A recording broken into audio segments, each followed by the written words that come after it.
Hello, welcome back to my channel. My name is Kelsey and I tried some spooky Christmas books.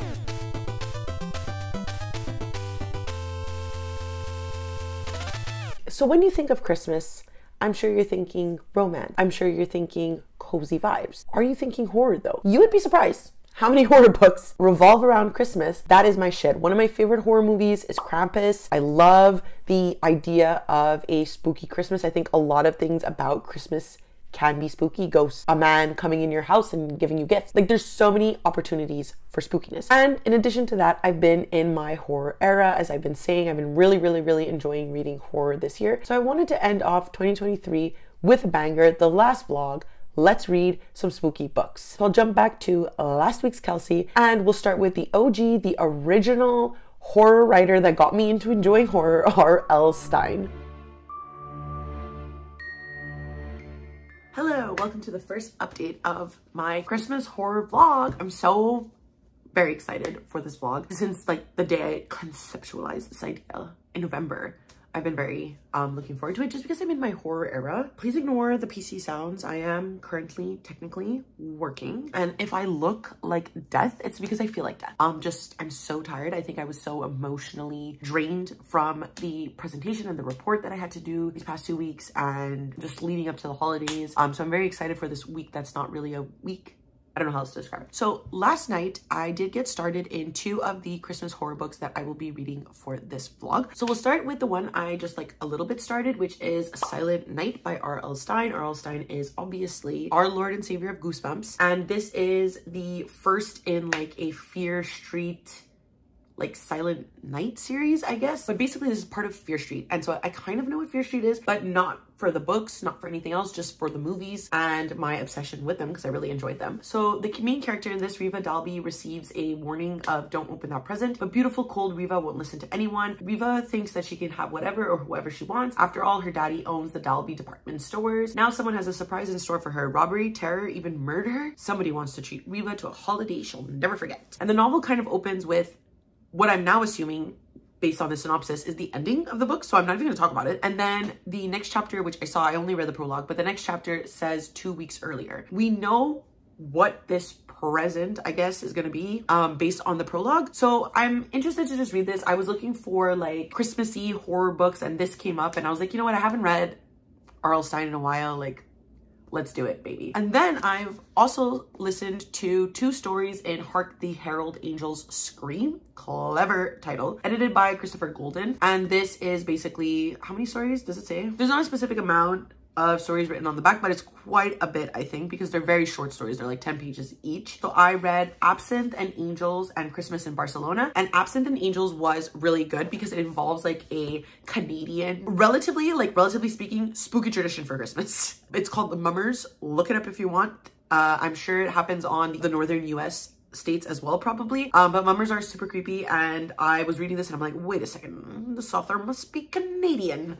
And she was. And the second one was Christmas in Barcelona, which was not particularly spooky, but did have like an interesting or like dreadful endings, shall we say. So next we have a story from Shauna Maguire, which I'm very excited to read from. So I'll probably listen to this for a bit, but I would rather prioritize Silent Night right now. And then depending on how the day goes, we'll see if I finish the Silent Night by R.L. Stine. I would really like to. I also do need to edit last week's vlog so I can get it up in a timely manner. So it all depends my priorities this week, but I really want to finish the TBR that I set for this week. So I'm only thinking about reading. Honey, you've got a big storm coming. Hello, so I just wanted to give a quick update for Silent Night, just because I expect to finish this relatively soon. I read a couple of chapters during my lunch break, and what I think is really interesting is that R.L. Stine is really setting up a bunch of characters that could have done this evil deed in the beginning, and I think that that's going to be more of the mystery. So we have already established that Riva is a mean character, but obviously very insecure, and she has fears. And one of those fears is the department store that her father owns, and her father offers her a job to work at the department store during Christmas time. And we've established that Riva is scared of the store at night. So we have that element that will probably be scaring her. And then we have the multiple characters that could be the cause of Riva getting this gift that harms her at the beginning of the novel. So we have her cousin Pam, who doesn't like her. Riva is not kind to her either. So we have that dynamic. Then Riva broke up with a boy in one of the first chapters, and I don't remember his name, to be honest, because I really feel like he is a scapegoat. She just breaks up with him out of nowhere, and he's like very upset about it and keeps saying, you're gonna be sorry, you're gonna be sorry. And I just feel like that's too obvious for it to be him. And then we also have this other boy that Riva is like set on dating now that she's single, and this character has a girlfriend, and both of them are hired at the store during Christmas time to work. The girlfriend, Lisa, is already being established as like a possible accomplice to this event because Riva is set on stealing her boyfriend, right? What's interesting is that this is YA, and obviously I've only read the Goosebumps series, which were children's books. We have this established like older dynamic, but R.L. Stine is doing still a relatively good job at making it like these are the people that we should focus on, and these are the people and the possible reasons that they would do what they did, send what they send to Riva, which I think was really well done. And I'm very interested to see how the story develops. I don't like Riva as a main character at all, so I think that he did also a good job at maybe establishing that perhaps she's a character who deserves this scare. Interested to see how it goes, and I will continue reading for the rest of my lunch break. Hello, so I'm currently at work, and I wanted to do a quick update because last night I finished Silent Night by R.L. Stine. Was it the best book I ever read? No, absolutely not. Did some parts of it leave me gagged? Absolutely. I think that R.L. Stine did a really good job at like integrating these like weird moments that I think made me forget that this novel was like for kids. There's like one specific scene where I was like, what the heck? I think that the overall development of the mystery and the characters was really interesting because like I wasn't really expecting where it went, and definitely a lot of these characters were like scapegoats in a way, and I enjoyed that. I think it kept the mystery alive. There are definitely some R.L. Stine-isms, little quirks in his writing that he does in a lot of his books, and I think that some of that can be annoying, particularly like drawing out a cliffhanger but into like different chapters. So like one example is someone is blackmailing one of our characters. She turns around and she's like, oh my god, it's you, even though we're in her perspective.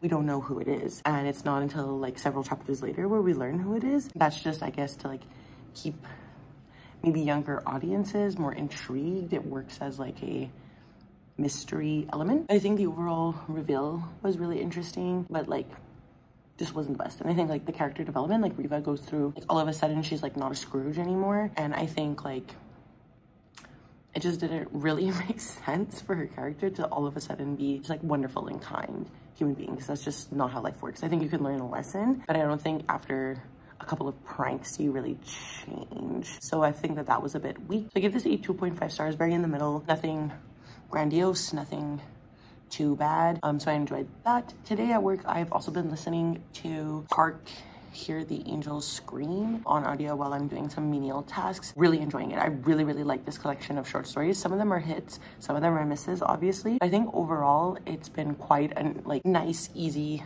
listen while I'm working. And then later I did bring Secret Santa with me just to read on the metro, but we are going to Saint-Hyacinthe, so I can't guarantee that I'll be not a little tipsy later. But that's it for now. I'll try to get some b-roll of my day. It has not been going well in this vlog. I completely forget to film, update, do b-roll at all. Like, it's been a massive fail, but I'll try tonight. Scout's honor. Hello, so quick update. I went out and did some last minute Christmas shopping today. I've been very busy. I'm also editing a vlog, and so I am quite busy. I have not read much of anything so far, but I really want to try to get this vlog out because it's really late. It's last week vlog. It's currently Friday, so like haven't really done anything. I'm also trying to clean at the same time, like when I need a break or whatever. Like, look at that table. Oh my gosh, we're gonna do this. We're gonna get it done. I'm gonna try to update when I can, if I start reading, when I'm done this vlog. And yeah, sorry for the washing machine, sorry for any other noises.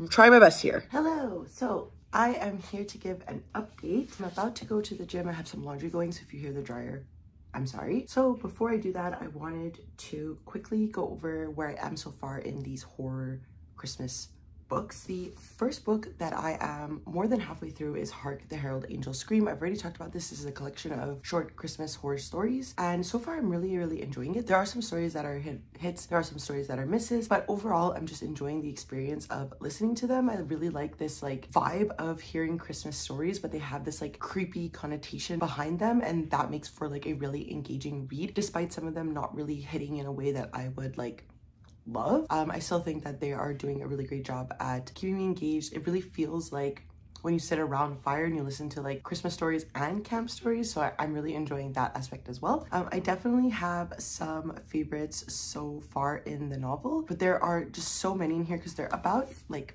10 to 15 pages each. So there's quite a bit of them in here, and overall just enjoying them. I don't expect this to get more than a 3-star just because short story collections don't usually get more than a 3-star, and it's just the format of the book over the amount of stories I'm engaging with and liking, just because there are, like I said, so many of them in here. But yeah, I'm hopefully going to finish this one. If not today, maybe tomorrow on Christmas Eve before we start going out and doing like family things. Yesterday, I also started Secret Santa by Andrew Schaefer. This intrigued me ever since it came out just due to its cover. It looks so creepy. And basically this was kind of comped as like The Office meets like a spooky vibe. So far at the beginning of the novel, we have had like 2 different perspectives, but only one perspective came in the prologue, where there are what I'm guessing are American soldiers who find this box and it unleashes something evil. And then it jumps to 40 years in the future after World War II in an office where this woman named Lucy is applying to work as like an editor at this company for the man that we saw in the prologue. So he has obviously returned back as a soldier and started this like literary fiction publishing house. Unfortunately, but fortunately for our main character, the head CEO of this company passes away. He was a bit of a dick to her, didn't want to offer her the job because she's a woman and coming from the horror background, and he like takes his literary publishing house as more serious than like genre fiction in a way. However, when she goes to the hospital to kind of like give her condolences, she meets his son, and his son hires her on the prospect that she can find the next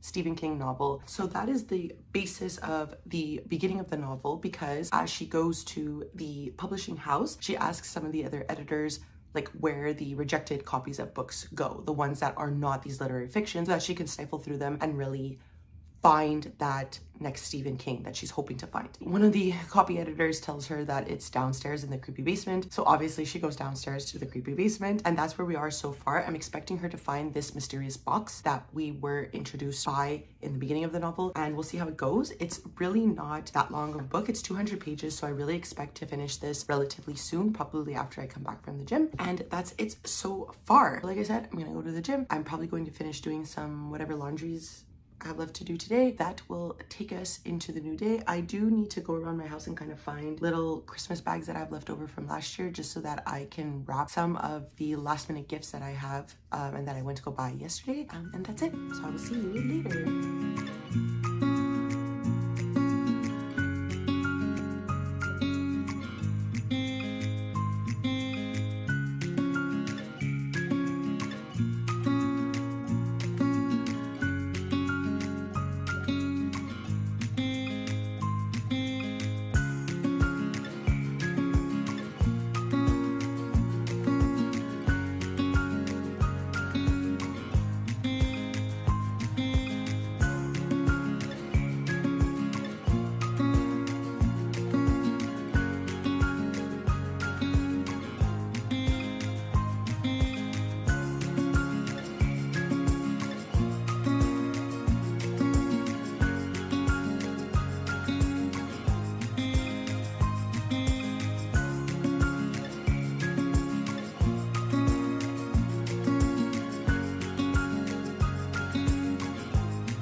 Welcome back to the end of the vlog. I have not updated you in several days. I know that this me you've seen at the beginning of the video, but I have been so incredibly busy with the holidays. I've had so much stuff to do this year, so I didn't read as much of the horror books as I wanted to. There's one specific book that I really wanted to read. I'll put a picture of it here. That was the end book that I wanted to include in this video, but I just won't have time this year. I'm going up to a chalet, a cabin with my friends in the woods, which is also scary, and I just won't have time to read while I'm there or finish this vlog. So I just wanted to finish this, edit it, and then put it up. Even though it wasn't the most successful of a vlog as I wanted it to be, I really wanted to read a lot of these spooky horror books, but 3 is still okay. And I think what I'm going to do is summarize my thoughts. So we'll start with Silent Night by R.L. Stine. I gave this one a 2.5 stars. Very average. Wasn't the worst book I ever read. It wasn't obviously the best book I ever read. It was just a mediocre level of enjoyment. But I'm happy I started off with that book. I think it really eased me into the horrific Christmas season. After that, not sure if I updated you, but I did in fact finish Secret Santa by Andrew Schaefer. Honestly, this was a really fun read, a very fun holiday read, and it definitely had some spooky moments in it. I really enjoyed the German folklore. I really loved that aspect and how it like was a connection to our main character Lucy, but also a connection to the publishing building as a whole, and it really added to this like gremlin type of atmosphere that I think really benefited this novel, and I really enjoyed that aspect. This book is definitely more campy than scary. While there are some spooky moments, I think overall it's just a very campy and fun, like slashery, gremlin-y type of book. It definitely made for an entertaining read. Is it the best book I ever read? No, but I think if you're looking for something spooky to read at the holidays, this is definitely a must read. And then finally, I also read Hark the Herald Angels Scream this week. This is the short story collection that I was listening to on audio. I also gave this a 3.5 stars, just like with most short story collections. I don't think they ever will get above 3 stars because there are some books that you love and there's some books that you hate. Say here was stories. There's some stories that you love, some stories that you hate, and that's what makes the 3 stars. But I think with this one, I enjoyed more than a couple of stories. Some of these were really creepy and genuinely scared me. The first story in this collection, I think I mentioned it, about the mummers, the East Canadian tradition, definitely was creepy as fuck. And then some are like campy fun. There's one white elephant saw like gift exchange, which I think was like pretty campy and pretty interesting to read. And then there's some that obviously don't do anything for me. I don't think they really brought anything new to the horror Christmas genre, this new genre that I'm trying. I had a really great time listening to the audiobook, and so I would highly recommend this short story collection, honestly. Like, it definitely had some bangers. And that's it. That is the last vlog of 2023. I will be seeing you in the new year after this video. So if you're still watching this, I hope you have a really happy new year and a wonderful holiday season. If you would like to follow me on any of my other social medias, I do leave a link down below to my Twitter, Goodreads, and Instagram if you would like to follow me there. And of course, because it is the end of the video, don't forget to like, subscribe, and ring the notification bell. It does wonders for my channel. It makes me feel really good. And I never know how to end these things. Happy New Year. See you next time. Bye.